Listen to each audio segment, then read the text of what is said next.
Hi guys, it's Stephanie. Back again. Okay, let me just get situated here. Okay, so I just want to talk about faith. I know a lot of people who are struggling right now. I have a friend who's going through a very hard time, and a lot of us are going through a really hard time. And one of my favorite things to do is to remind myself of God's promises and how faithful He is in those promises.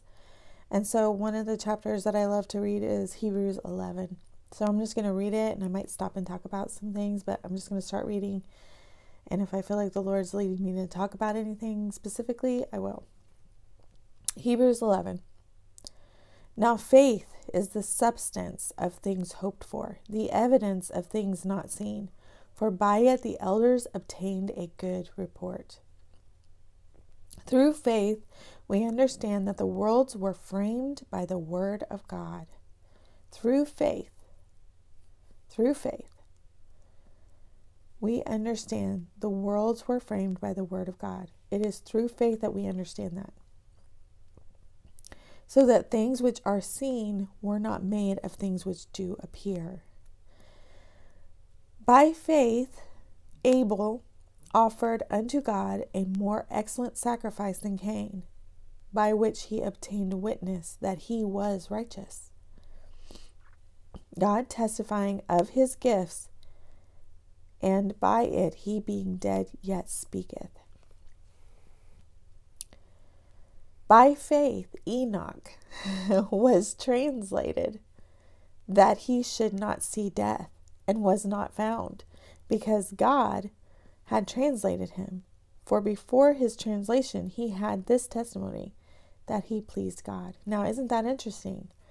By faith,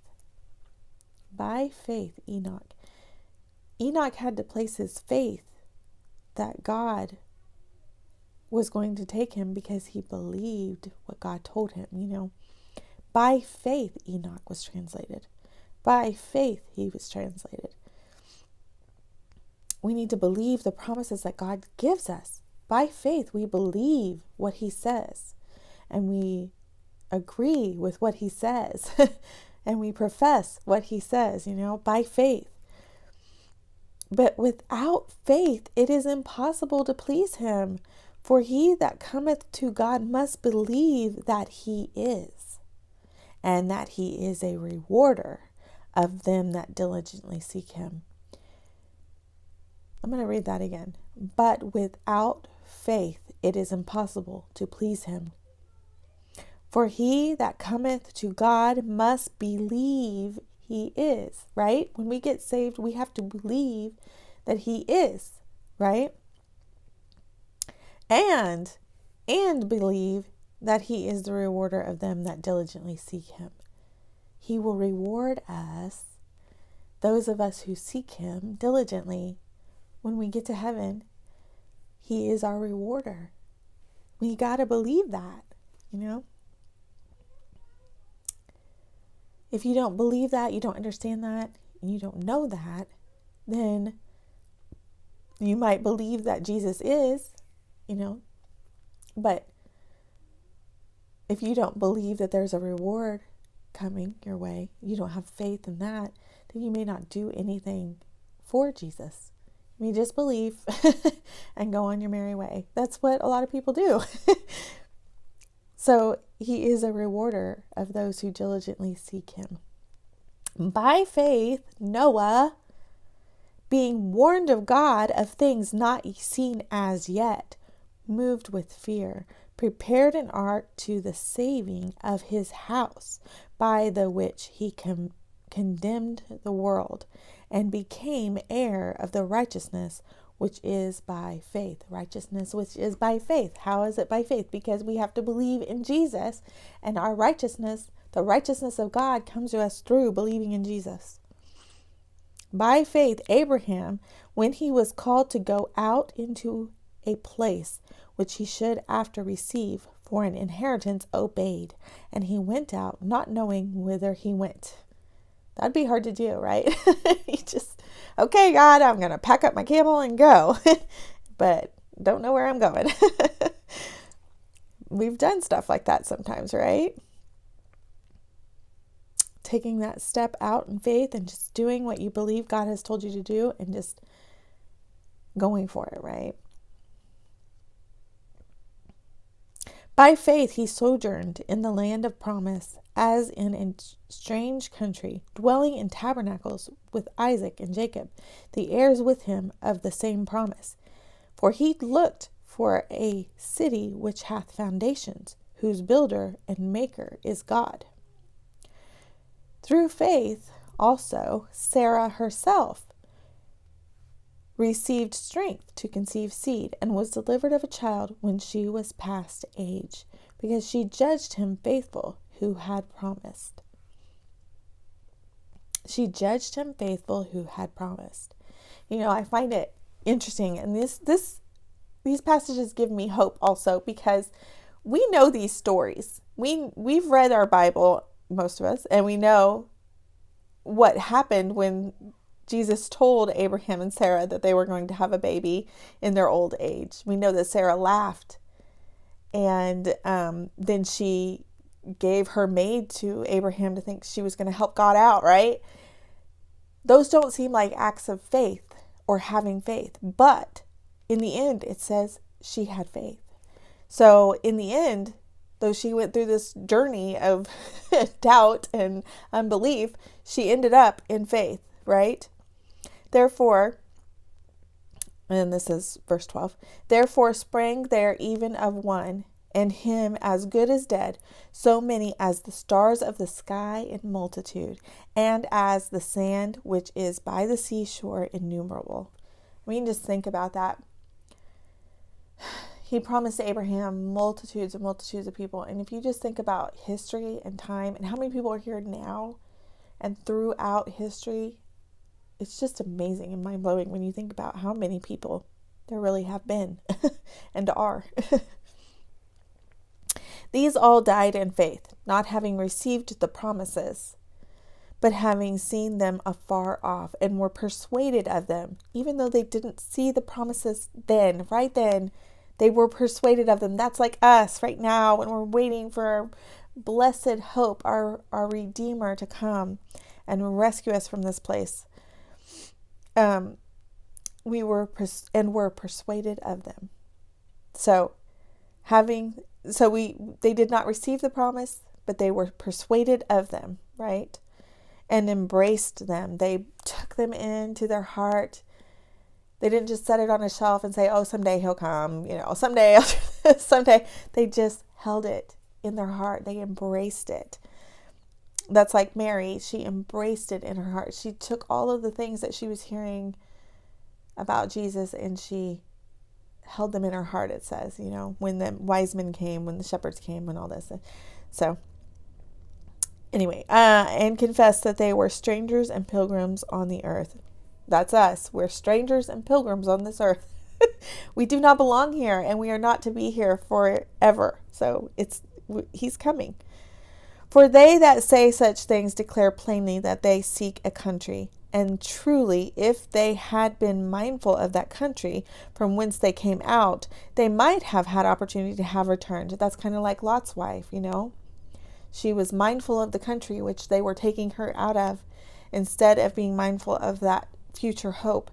And she wanted to return, though she didn't get to return, but she wanted to return to where she came from. We do not want to return to where we came from. We don't want to return back to normal. What was normal anyway? It wasn't that great. It was just whitewashed. And so we don't want to return just because there might be an opportunity to return. We want Jesus to return. But now they desire a better country. Yes, we do. That is in heavenly. Wherefore God is not ashamed to be called their God, for he hath prepared for them a city. Look at that. It's exactly what we've been talking about. But now they desire a better country, that is in heavenly. Wherefore God is not ashamed to be called their God, for he hath prepared for them a city. He's not ashamed to be called our God. He has prepared for us a city, and we are persuaded of these things, and we embrace these things, and we have faith that God's promises are true, and we receive those promises. That's exactly what that paragraph is saying. Hebrews 11, 13 through 16, right there. And then we keep going. By Abraham, when he was tired, offered up Isaac, and he that had received the promises offered up his only begotten son, a picture of Jesus, right?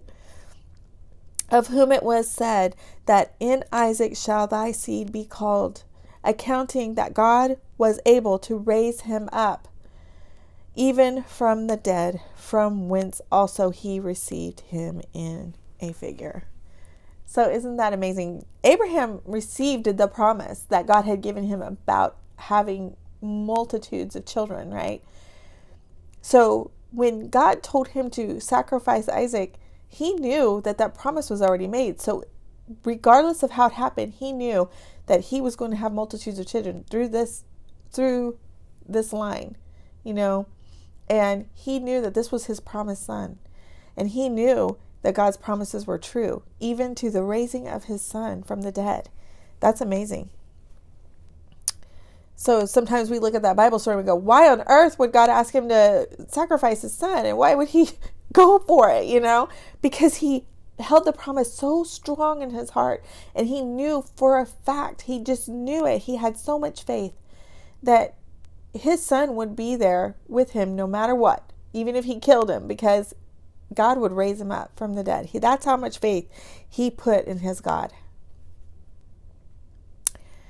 And by faith, Isaac blessed Jacob and Esau concerning things to come. By faith, Jacob, when he was dying, blessed both the sons of Joseph and worshipped, leaning upon the top of his staff.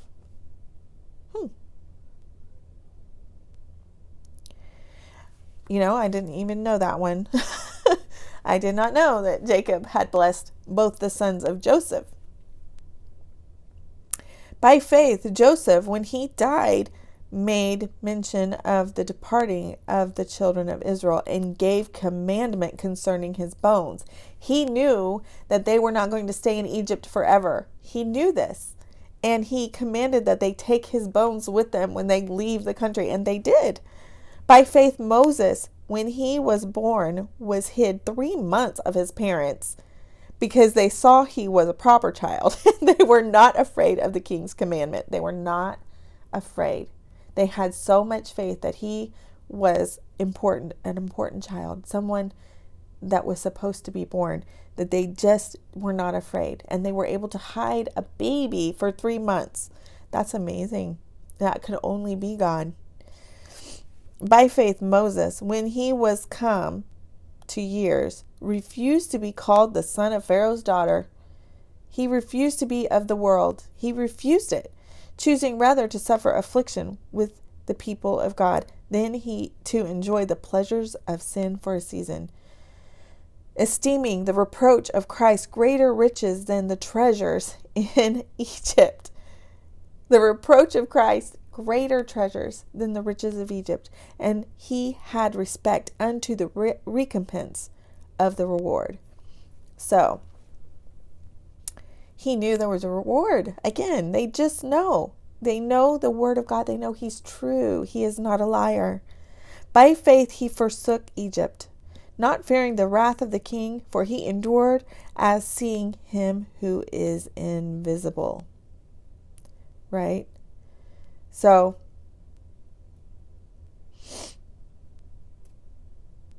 wow. By faith he forsook Egypt, not fearing the wrath of the king.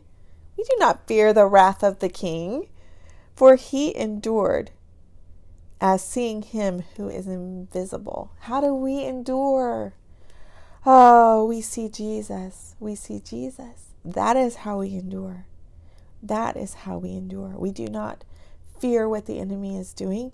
We see Jesus in everything. Through faith he kept the Passover and the sprinkling of blood, lest he that destroyed the firstborn should touch them.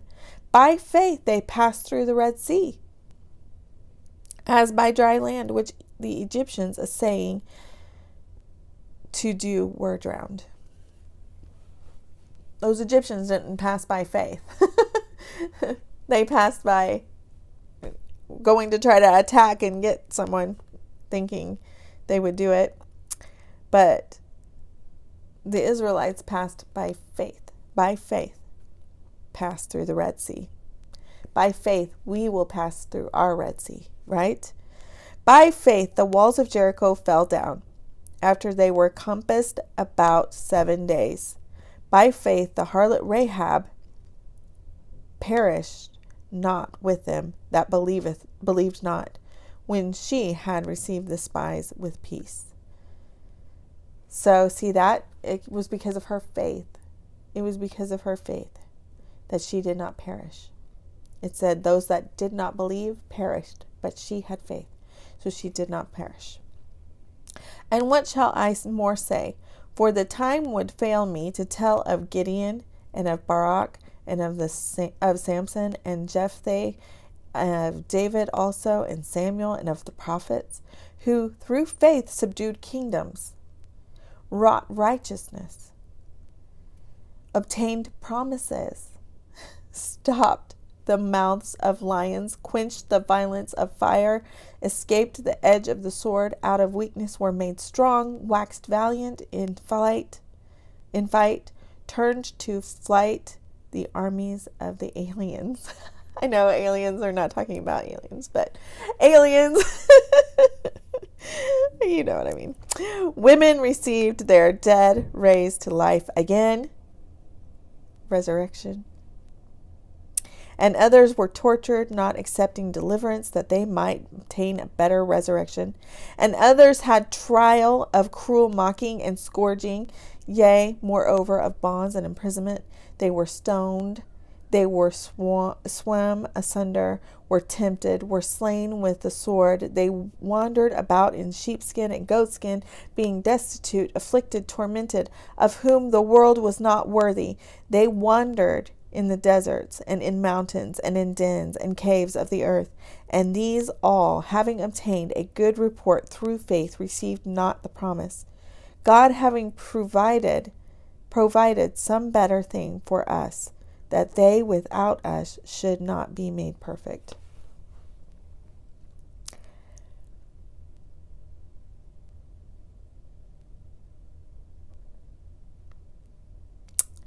It is by faith you are saved.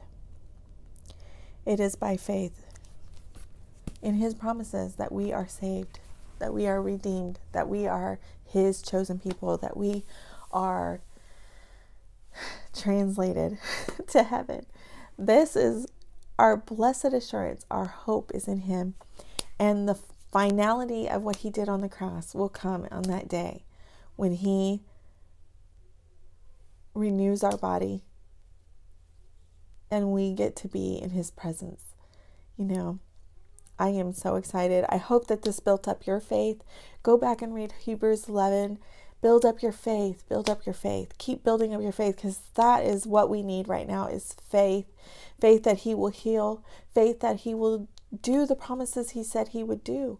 And faith that He will come and take us to be with Him as we look for that better country, right? We look for that better country. We believe for it, and we are persuaded of it, and we embrace it. So I pray that you guys were blessed by this. This was just me kind of reading Hebrews 11 and just gleaning from it the best that I could, what I saw. And I know that the Lord can speak to us in different ways, and something might jump out at you. So if something else jumps out at you and you want to share it in the comments, awesome. Please do so. I pray for you all that you have such a blessed day, and that God would just pour out His Spirit upon you and move in your life and continue to open doors and help you in any area that you need help, that He would be your provider and your healer and your strength in this time. We all need it. We all need strength. We all need help. We all need hope. We all need faith. So faith, my husband was talking about the mustard seed faith the other day, and I thought it was really interesting what he said. That seed grows. Once you plant that seed, it will grow. So you plant that mustard seed of faith and it will grow into a huge tree, right? So plant the mustard seed of faith. And God gives us a measure of faith that we need for that moment. So receive that measure of faith that he gives you. And so anyway, I just pray that you guys would be blessed, and I pray that you have a beautiful day. I will talk to you later.